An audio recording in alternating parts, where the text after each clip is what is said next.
Bienvenido, bienvenida a una lección más de la Escuela Sabática o Lecciones de Vida. Hoy el tema es muy práctico, cómo administrarse en tiempos difíciles. Vivimos en tiempos realmente difíciles, pero debemos buscar primeramente el reino de Dios, porque Él es el creador y poseedor de todas las cosas. Él es nuestro pastor, nuestro pronto auxilio en las tribulaciones. Es mejor confiar en Él que en la gente. Josafat confió en Dios y en los profetas en medio de una crisis nacional. Y el remanente de Dios deberá confiar del mismo modo. Esa confianza en el poder divino promueve la seguridad espiritual y la prosperidad de la iglesia.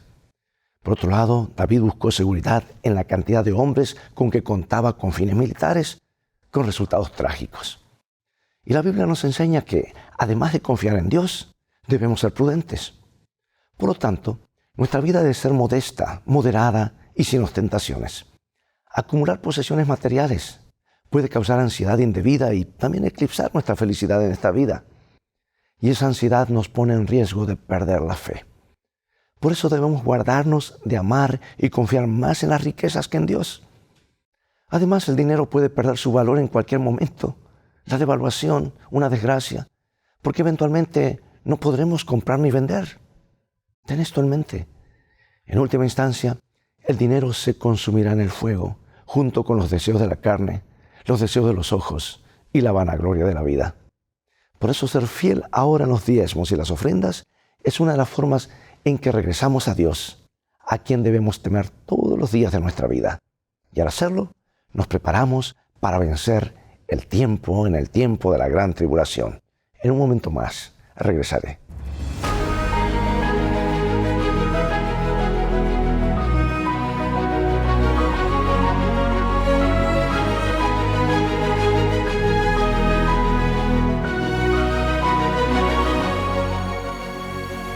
Comenzaremos con este versículo que resume la lección. Ofrece a Dios sacrificios de alabanza y paga tus votos al Altísimo, e invócame en el día de la angustia, te libraré y tú me honrarás. A veces nuestro mundo parece estar fuera de control. Guerras, derramamiento de sangre. Todo a nuestro alrededor hay crímenes, inmoralidad, desastres naturales, pandemias, incertidumbre económica, corrupción política y mucho más. Y existe una gran necesidad de que la gente y las familias piensen primero en su supervivencia. En consecuencia, se piensa mucho en buscar seguridad en estos tiempos inciertos, lo cual, por cierto, es comprensible. Pero los afanes de la vida requieren gran parte de nuestra atención diaria. Nos llevan casi todo el día. Hay deudas que pagar, hijos que criar, una casa que mantener. Todo requiere tiempo y reflexión. Y por supuesto necesitamos ropa, comida y techo. Y en el Sermón del Monte Jesús abordó estas necesidades básicas y luego declaró: porque los paganos buscan todas estas cosas, pero vuestro Padre Celestial sabe que ustedes necesitan. Busquen primero el reino de Dios y su justicia, y todas estas cosas les serán añadidas. Demasiado bueno para creer a veces, ¿verdad? Pero es real. Lo dice Dios, y Dios siempre dice la verdad. Él conoce el fin desde el principio. Por eso en medio de tiempos difíciles, cuando necesitamos apoyarnos en el Señor, es cuando necesitamos más que nunca apoyarnos en Él. Hay unos pasos concretos, basados en principios bíblicos, que debemos seguir, y eso es lo que vamos a ver en esta hora. Veamos ahora el principio de poner a Dios en primer lugar. Hacia el final del reinado de Josafat, Judá fue invadido. Josafat era un hombre valiente, y durante años había estado reforzando sus ejércitos y las ciudades fortificadas. Estaba bien preparado para enfrentarse a casi cualquier enemigo. Sin embargo, en una crisis no puso su confianza en su fuerza, sino en el poder de Dios. Se puso a buscar al Señor y proclamó ayuno por toda Judá. Todo el pueblo se reunió en el atrio del templo, como había orado Salomón que harían si se enfrentaban al peligro. Todos los hombres de Judá estaban delante del Señor con sus esposas e hijos.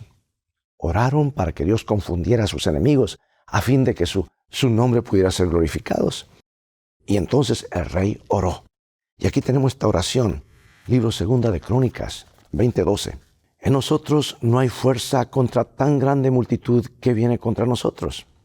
No sabemos qué hacer, pero a ti volvemos nuestros ojos. Y después que se encomendaron a Dios, ahora el Espíritu del Señor vino sobre un hombre El hombre de Dios que dijo, no teman ni se amedrenten ante esta gran multitud, porque la guerra no es de ustedes, sino de Dios. No tendrán que pelear en esta ocasión. Apóstense, quédense quietos y vean la salvación que el Señor les dará. Y entonces temprano a la mañana, al día siguiente el rey reunió al pueblo, con el coro levítico al frente para cantar alabanzas a Dios. Y luego exhortó al pueblo que está en esta cita clásica, este versículo que es un versículo con una promesa para nosotros hoy. Segunda de Crónicas 20:20. Crean al Señor su Dios y estarán seguros, y crean a sus profetas y serán prosperados. Entonces, ¿qué ocurrió? El coro comenzó a cantar y sus enemigos se destruyeron unos a otros. Ninguno había escapado. Los hombres de Judá tardaron 3 días para recoger solamente el botín de la batalla. Y al 4.º día regresaron a Jerusalén cantando mientras entraban a la ciudad. Por supuesto, el Dios que los libró es el mismo Dios a quien amamos y adoramos nosotros. Y su poder es tan grande hoy como en aquel entonces. Así que, amados, el desafío para nosotros es confiar en Él y en su dirección. Crean al Señor su Dios y estarán seguros. Crean a sus profetas y serán prosperados. Pregunto, ¿qué significado especial debe tener este texto para los adventistas del séptimo día? Igualmente, cuando 3 poderes se unieron para destruir al pueblo de Dios en los días de Josafat, el don de profecía fue fundamental. Pero en el tiempo final encontramos la misma escena en el Apocalipsis. Hay 3 poderes inmundos que reúnen al mundo para la batalla final. Y nuevamente el don de profecía surge y Dios levanta un pueblo de un chasco para presentar sus mismos 3 advertencias y un mensaje de amor al mundo. Hermano y hermana, debemos aprender a confiar en Dios, no en nuestros recursos. Y eso a veces no es fácil si no estamos conectados con Dios y su palabra. El rey David debería haber sabido, por experiencia, que su mejor amigo Jonatán, que cuando estás en una relación de pacto con Dios, no importa si tienes pocos hombres o muchos, Dios puede darte la victoria. Pero en 1 Samuel capítulo 14, la Biblia registra la historia de cómo el hijo de Saúl, Jonatán, y su escudero derrotaron a toda una guarnición de filisteos con la ayuda de Dios.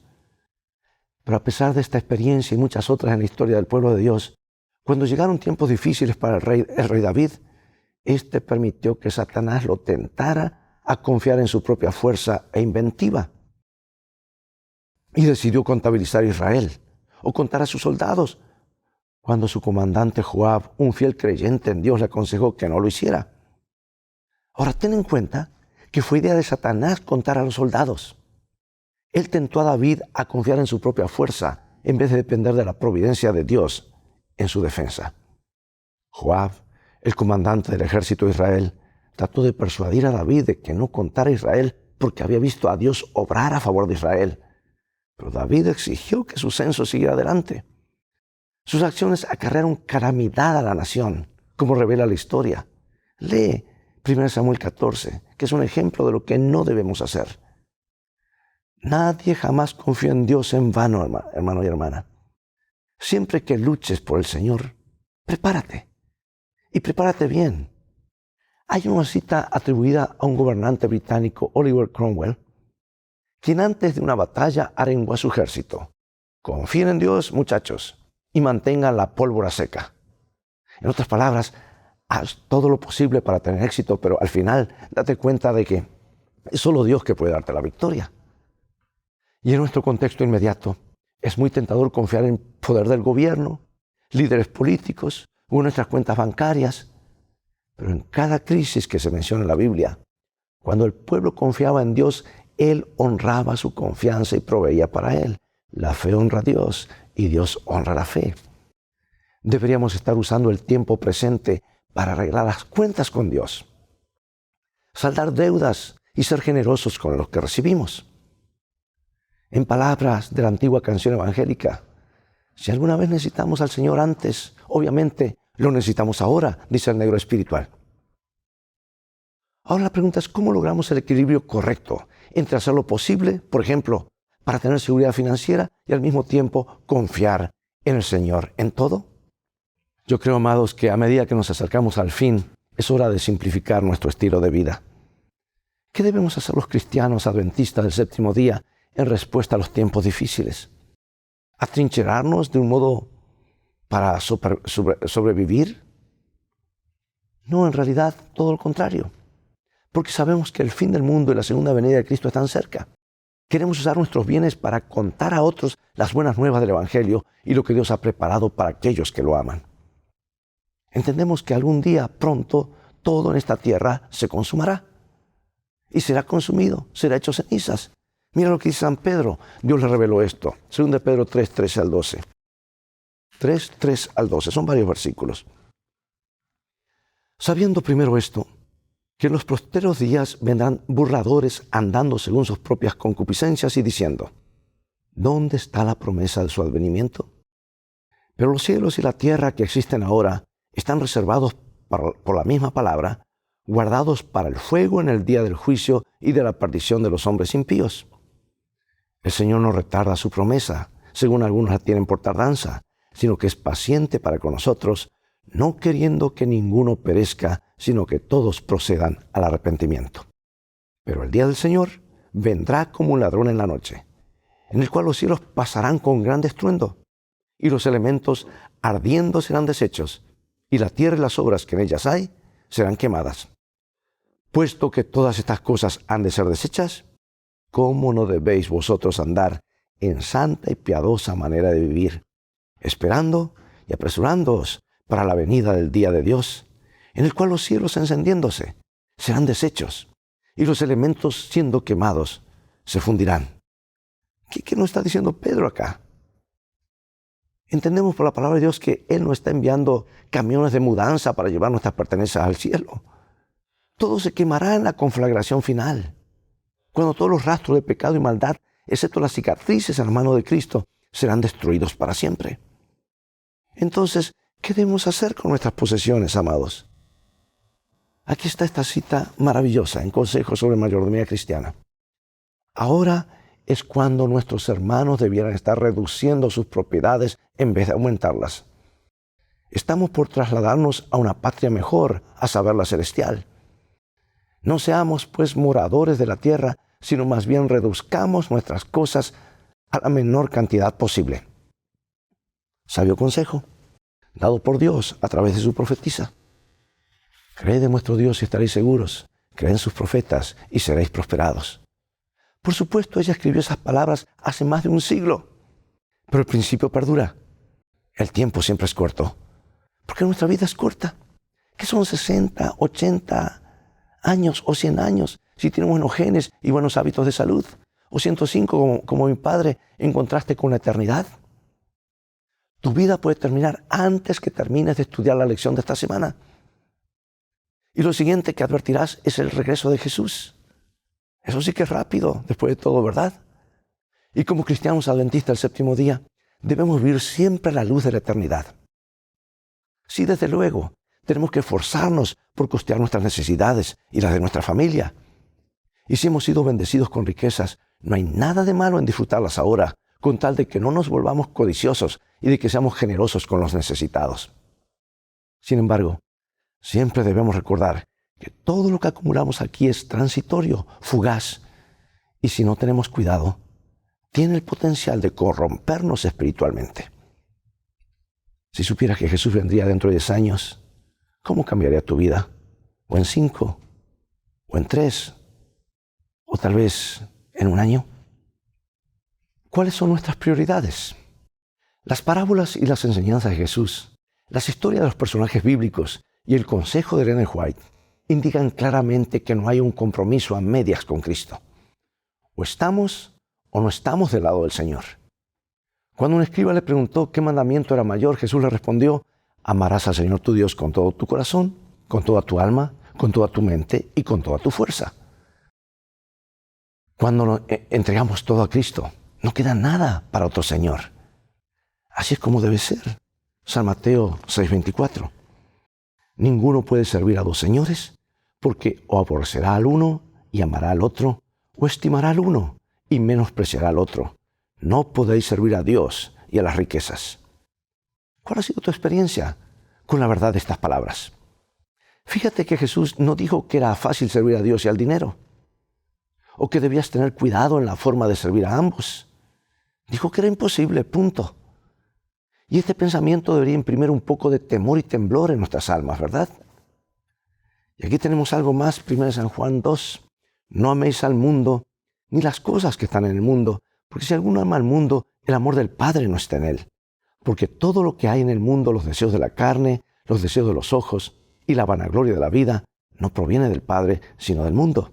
Y el mundo pasa y sus deseos, pero el que hace la voluntad de Dios permanece para siempre. Tremendas citas, tremendos versículos. ¿Cómo se manifiestan estas tres cosas en nuestro mundo y por qué el peligro que presentan a veces es más sutil de lo que creemos? Con razón Pablo escribió: ponga la mira en las cosas de arriba, no en las de la tierra. Por supuesto es más fácil decirlo que hacerlo, ¿verdad? Porque las cosas del mundo están aquí ante nosotros todos los días, ante nuestros ojos, nuestros sentidos. Es el mundo en que nos movemos. Es atractivo de todo lo que hay en el mundo. Este atractivo es fuerte, amados. Y la atracción por la gratificación inmediata siempre está allí, susurrándonos al oído o tirando de las mangas de nuestra camisa. ¿Hasta el cristiano más fiel no ha sentido algo de amor por las cosas de este mundo? Aún sabiendo que un día todo terminará, todavía sentimos atracción, ¿verdad? Sin embargo, es bueno. Lo bueno es que no hace falta que dejemos eso, que eso nos aleje del Señor. No podemos darle a eso prioridad. Debemos poner las cosas de Dios y su reino en primer lugar. Amados, se acerca el día cuando nadie pueda comprar ni vender. Se han escuchado comentarios de sugerencias de cambiar la Constitución en los Estados Unidos. Y esto viene de hace tiempo, pero se ha estado acentuando en los últimos meses. Y el Espíritu de Profecía nos advirtió que cuando se repudien esos principios de libertad religiosa y libertad civil que han hecho grande esta nación, esta marchará en los pasos de Roma y el fin vendrá como un torbellino. Pero también, gracias a Dios, descenderá el Espíritu Santo sin medida y la obra será terminada. La tierra será iluminada con la gloria de Dios. La Biblia pinta un cuadro doloroso del mundo antes de la segunda venida de Jesús. Daniel habla de un tiempo de angustia cual nunca fue desde que hubo gente hasta entonces. Si tomamos en cuenta algunos de los tiempos difíciles del pasado, debe ser bastante malo a lo que él se refiere aquí. El libro de Apocalipsis también apunta a tiempos difíciles antes del regreso de Jesús. Apocalipsis 13, 11 al 17. Después vi otra bestia que subía de la tierra y tenía 2 cuernos semejantes a los de un cordero, pero hablaba como un dragón. Y ejerce toda la autoridad de la primera bestia en presencia de ella, y hace que la tierra y los moradores de ella adoren a la primera bestia, cuya herida mortal fue sanada. También hace grandes señales, de tal manera que aún hace descender fuego del cielo a la tierra delante de los hombres, y engaña a los moradores de la tierra con las señales que se le ha permitido hacer en presencia de la bestia, mandando a los moradores de la tierra que le hagan imagen a la bestia que tiene la herida de espada y vivió. Y se le permitió infundir aliento a la imagen de la bestia, para que la imagen hablase e hiciese matar a todo el que no la adorase. Y hacía que a todos, pequeños y grandes, ricos y pobres, libres y esclavos, se les pusiese una marca en la mano derecha o en la frente, y que ninguno pudiese comprar ni vender, sino el que tuviese la marca en el nombre o el nombre de la bestia o el número de su nombre. Ahora, ¿cómo encajan los aspectos financieros con la persecución del tiempo del fin? No se podrá comprar ni vender. ¿Cuánto de nuestra vida actual gira en torno a la compra-venta? El trabajo es, en cierto sentido, la venta de nuestro tiempo, habilidades y bienes a quienes quieren comprarlos. No poder comprar o vender prácticamente significa no poder funcionar en sociedad. Y la presión sobre los que permanezcan fieles será tremenda, será enorme. Y además, cuando más dinero tengas, más participación tendrás en este mundo, al menos en términos de posesiones materiales. Y así seguramente la presión para moldarte será aún más fuerte. La pregunta es, ¿cómo nos preparamos entonces? Debemos prepararnos ahora, asegurándonos, por la gracia de Dios, de no ser esclavos de nuestro dinero, de las cosas del mundo. Si no estamos atados a ellos ahora, no lo estaremos cuando, para conservarnos fieles, tengamos que renunciar a ellos. Deuteronomio 14, 22 y 23, la última parte. indefectiblemente diezmarás todo el producto del grano que rindiere tu campo cada año, para que aprendas a temer a Jehová tu Dios todos los días. ¿Qué debe hacer el pueblo con su ganancia o producción cada año, el pueblo de Dios? ¿Por qué Dios le pidió que hiciera esto? Es que Dios explicó a través de Moisés que una de las razones por las que estableció el sistema del diezmo es para que aprendas a temer a Jehová tu Dios todos los días. En el paralelismo poético del Salmo 31, 19, vemos que temer es sinónimo de esperar o confiar. Y dice allí: cuán grande es tu bondad que has guardado para los que te temen, que has mostrado a los que esperan en ti delante de los hijos de los hombres. Bueno, estos versos paralelos nos muestran que temer al Señor es confiar en Él. Por lo tanto, entendemos que Dios estableció el sistema del diezmo para protegernos del egoísmo y animarnos a confiar en Él, de que Él proveerá para nosotros. Si bien ser fiel en el diezmo ciertamente no es una garantía de que las personas se mantendrán fieles al final, quienes no son fieles en el diezmo seguramente se estarán metiendo en problemas. Y ahora, amados, para concluir, en los últimos días tenemos dos deberes sagrados. Número 1, impulsar el reino de Dios en esta tierra. Y número 2, permanecer fieles durante las pruebas y la persecución. Aunque la Biblia no amonesta sobre la riqueza, tampoco dice que la riqueza fomente nuestro compromiso espiritual. Más bien, hay peligro de que ocurra al contrario. Mira lo que Dios nos reveló a través de su profetisa. El amor al dinero y el deseo de riqueza son la cadena dorada que los tiene sujetos a Satanás. Y si Dios dice esto, hermanos, es porque conoce nuestro corazón, nuestras intenciones. A decir verdad, desde la fundación del cristianismo, ninguna iglesia ha disfrutado jamás de tales riquezas y comodidades como las que disfruta hoy la iglesia en muchos países del mundo. Y la pregunta es, ¿a qué costo? Seguramente esa prosperidad influye sobre nuestra espiritualidad y no siempre para bien. ¿Desde cuándo la riqueza y la abundancia material han fomentado las virtudes cristianas de abnegación y sacrificio?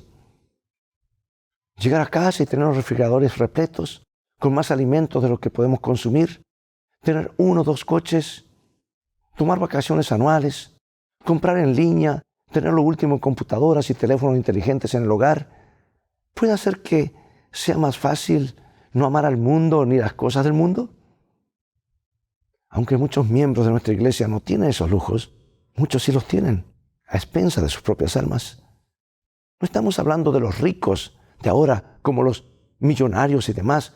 Ellos al menos saben que son ricos y pueden prestar atención, si así lo desean, a las advertencias bíblicas que se les dan. Más bien hablamos de muchos, incluso de clase media, que entre teléfonos inteligentes, iMacs, aires acondicionados, SUVs, están lo suficientemente engañados como para pensar que porque tan solo clase media no corre en peligro de quedar adobados en su propia prosperidad. Es por eso que el diezmo puede ser, al menos, un poderoso antídoto espiritual contra los peligros de la riqueza, incluso para quienes no son particularmente ricos. Aunque no seamos ricos según los modelos del mundo, ¿por qué debemos tener cuidado con nuestra actitud hacia el dinero y la riqueza? ¿Qué cosas prácticas podemos hacer, además de diezmar, que puedan ayudarnos a no quedar demasiado atrapados en las cosas del mundo? ¿Qué sucedería mañana si, de repente, no pudieras comprar ni vender porque estás entre los que guardan los mandamientos de Dios y la fe de Jesús? ¿Cómo le iría a tu fe? Son preguntas, hermanos, que serán una realidad muy pronto. Jesús viene pronto.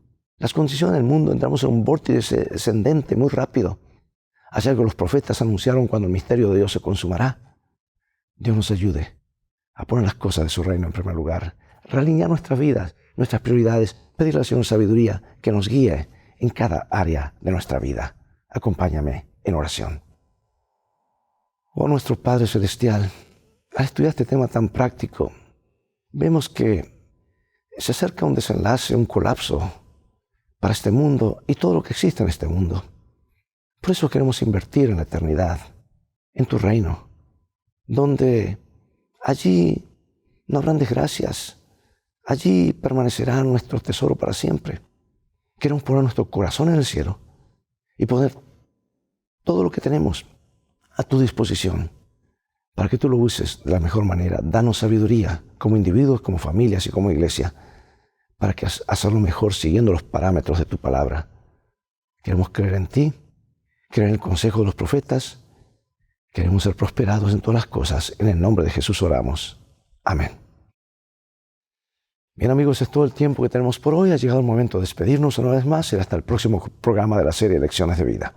Invita a otros a sintonizar este canal y transfórmate tú mismo en un canal de bendiciones. Recuerda que también tenemos Lecciones de Vida Light. En 3 o 4 minutos resumimos la lección de la semana.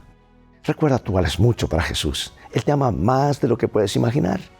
Y en el viaje de la vida, las cosas van a terminar bien si haces de la Biblia tu GPS y a Jesús como tu guía.